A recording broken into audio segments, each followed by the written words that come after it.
ಸೂರಪ್ಪನ ತೋಟದ ಕೆಲಸ ಮುಗಿಸಿ ಮನೆಗೆ ಹೊರಟಿದ್ದ ಧೈರ್ಯ ತೋಟದಂಚಿನಲ್ಲಿ ಒಂದು ನಾಯಿಮರಿ ನೋವಿನಿಂದ ಕುಯ್ ಎಂದು ಅಳುವುದು ಕೇಳಿಸಿತು ಅವನಿಗೆ. ಧೈರ್ಯನಿಗೆ ಪ್ರಾಣಿಗಳೆಂದರೆ ಪ್ರಾಣ. ಅವನು ತಕ್ಷಣ ಅದರತ್ತ ಓಡಿದ. ನಾಯಿಮರಿಯ ಕಾಲಿಗೆ ಪೆಟ್ಟಾಗಿತ್ತು. ಧೈರ್ಯ ಮರಿಯನ್ನು ಎತ್ತಿಕೊಂಡಾಗ ಸೂರಪ್ಪ ಧೈರ್ಯನಿಗೆ ಬೈದ. ತೋಟದಲ್ಲಿ ತರ್ಕಾರಿ ಗಿಡಗಳ ಮೇಲೆ ಕುಣೇತಿತ್ತು ಈ ನಾಯಿಮರಿ. ಕೋಲಿನಿಂದಿ ಬಾರ್ಸಿದ್ ನೋಡು, ಕುಯ್ ಕುಯ್ ಅಂತ ಇಲ್ಲಿ ಬಂದ್ಬಿದ್ದಿದೆ. ಅದ್ನೇಗೆತ್ತಿಕೊಳ್ತೀಯಾ? ಕಾಲ್ ಸರಿಯಾದ್ರೆ ಮತ್ತ ತೋಟದಲ್ಲಿ ಹಾವಳಿ ಮಾಡ್ತದೆ.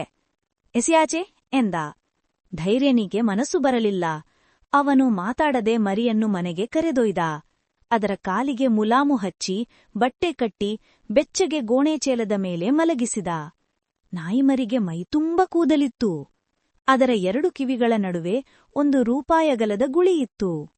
ಧೈರ್ಯ ಪ್ರೀತಿಯಿಂದ 4 ದಿನ ಅದರ ಆರೈಕೆ ಮಾಡಿದ.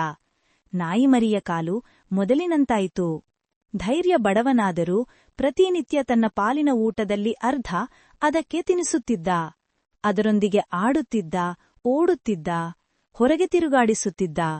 ನಾಯಿಮರಿ ಧೈರ್ಯನ ಮನೆಗಾವಲಿಗೆ ನಿಂತಿತು.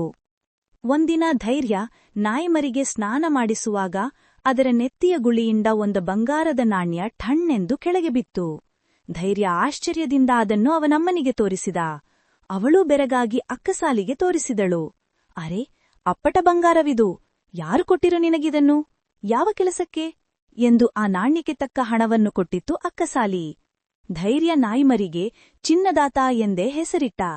ಅದರ ನೆತ್ತಿಯ ಗುಳಿಯಲ್ಲಿ ಬಂಗಾರದ ನಾಣ್ಯ ಚಿಕ್ಕದಾಗಿ ಹುಟ್ಟಿ ದಿನೇ ದಿನೇ ಬೆಳೆದು ತಿಂಗಳಾದ ಮೇಲೆ ಕೆಳಗುದುರುತ್ತಿತ್ತು. ಹೀಗೆ ತಿಂಗಳಿಗೊಮ್ಮೆ ನೆತ್ತಿಯಿಂದ ನಾಣ್ಯ ಉದುರಿಸುತ್ತಿತ್ತು ಅದು.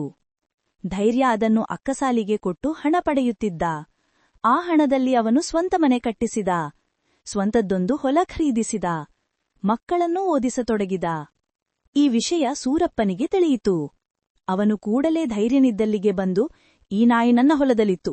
ಇದು ನನಗೆ ಸೇರಿದ್ದು. ನಾನು ಇದನ್ನು ನಿನಗೆ ಒಯ್ಯಲು ಬಿಡದಿದ್ದರೆ ನಿನಗೆ ಎಲ್ಲಿ ಬಂಗಾರ ಸಿಗುತ್ತಿತ್ತು? ಇದನ್ನು ಮನೆಗೊಯ್ತೇನೆ ಎಂದು ಧೈರ್ಯನ ಮನೆಯಿಂದ ಬಲವಂತವಾಗಿ ನಾಯಿಮರಿಯನ್ನು ಎಳೆದೊಯ್ದ. ತನ್ನ ಪ್ರೀತಿಯ ನಾಯಿಮರಿಯನ್ನು ಬಿಟ್ಟಿರಲಾಗದೆ ಅತ್ತು ಬಿಟ್ಟಿದ್ದ ಧೈರ್ಯ. ಆದರೆ ಸೂರಪ್ಪ ಆ ಮರಿಯನ್ನು ಚಿನ್ನಕ್ಕಾಗಿಯೇ ಎಳೆದೊಯ್ದಿದ್ದ. ಅವನಿಗೆ ಅದರ ಮೇಲೆ ಎಳ್ಳಷ್ಟೂ ಪ್ರೀತಿ ಇರಲಿಲ್ಲ. ಅದನ್ನು ನೋಡಿಕೊಳ್ಳುವ ತಾಳ್ಮೆಯೂ ಇರಲಿಲ್ಲ. ಎಷ್ಟು ದಿನಕ್ಕೊಮ್ಮೆ ಚಿನ್ನ ಉದುರಿಸುತ್ತದೆಂಬುದೂ ತಿಳಿದುಕೊಳ್ಳಲಿಲ್ಲ. ಅವನು ಅದಕ್ಕೆ ಸರಿಯಾಗಿ ತಿನ್ನಲು ಕೊಡದೆ ಅದು ಉದಿರಿಸುವ ಬಂಗಾರದ ನಾಣ್ಯಕ್ಕಾಡಿ ಕಾಯುತ್ತಿದ್ದ.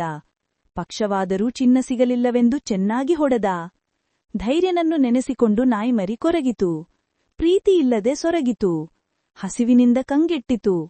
ಸೂರಪ್ಪನ ಹೊಡೆತಕ್ಕೆ ಕೊನೆಗೊಮ್ಮೆ ಸತ್ತೇ ಹೋಯಿತು. ಹೊಟ್ಟೆ ಕಿಚ್ಚಿನಿಂದ ಯಾರ ಬೆಳವಣಿಗೆಯೂ ಆಗುವುದಿಲ್ಲ. ಮತ್ತು ನಾಯಿ ಸಾಕುವಂತಹ ಸಣ್ಣ ಕೆಲಸವೇ ಇರಲಿ, ಮನಸ್ಪೂರ್ವಕವಾಗಿ ಮಾಡದಿದ್ದರೆ ಒಳ್ಳೆಯ ಫಲಿತಾಂಶ ಸಿಗುವುದಿಲ್ಲ.